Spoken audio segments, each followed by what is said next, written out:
Picnic, খুঁটে খুঁটে খাওয়া তুচ্ছ জিনিস, পাখির মতন। চারিদিকে এখন পিকনিকে যাওয়ার তাড়া।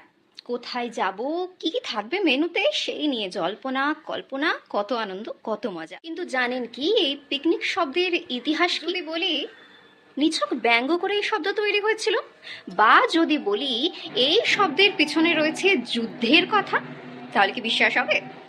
চলুন দেখি পিকনিক শব্দের ইতিহাস। ফরাসি আর শব্দটা এসেছে একজন বেনামি লেখক, তার নামটা পাওয়া যায়নি, লে চার্মান্স ইফেক্টস দে ব্যারিকেডস, এই নামে একটা ফরাসি ব্যঙ্গ গ্রন্থ তৈরি হয়েছিল। তাতে প্রধান চরিত্র ছিল এই পিকিনিক। এই প্রধান চরিত্র পিকিনিক মানুষের কাছ থেকে টাকা তুলে যুদ্ধের নাম করে ব্যারাকে থাকতো আর রাজকীয়ভাবে নিজের জীবনযাপন করত।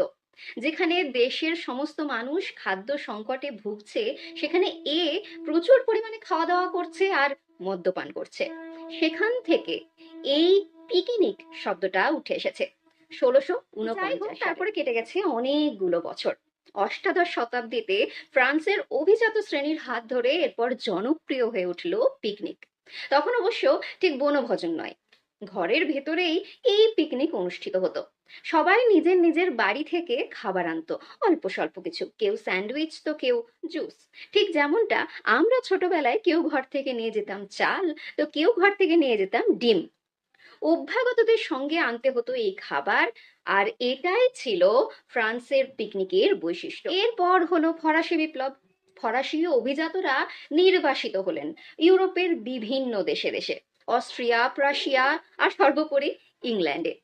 ফরাসি দেশ থেকে তারা নিয়ে এলো সাহিত্য, সুগন্ধি, আর সঙ্গে করে নিয়ে এলো পিকনিক। 1801 নাগাদ লন্ডনে ফ্র্যাঙ্কোফাইল বা ফরাসি সংস্কৃতি প্রেমীদের উদ্যোগে প্রতিষ্ঠিত হলো এই পিকনিক কালচার এবং নাম দেওয়া হলো পিকনিক সোসাইটি। সেই পিকনিকে থাকতো নাচ, গান, আরো নানা রকম অনুষ্ঠান।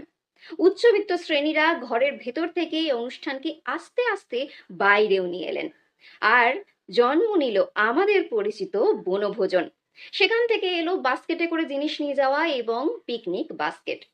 তারপর এই পিকনিক অনেকটা ট্রাভেল করেছে, 7 সাগর আর 13 নদী পেরিয়ে চলে এসেছে আমাদের দেশে। আর এখন তাই আমরা ভাবছি কোথায় পিকনিক করতে যাওয়া যায়।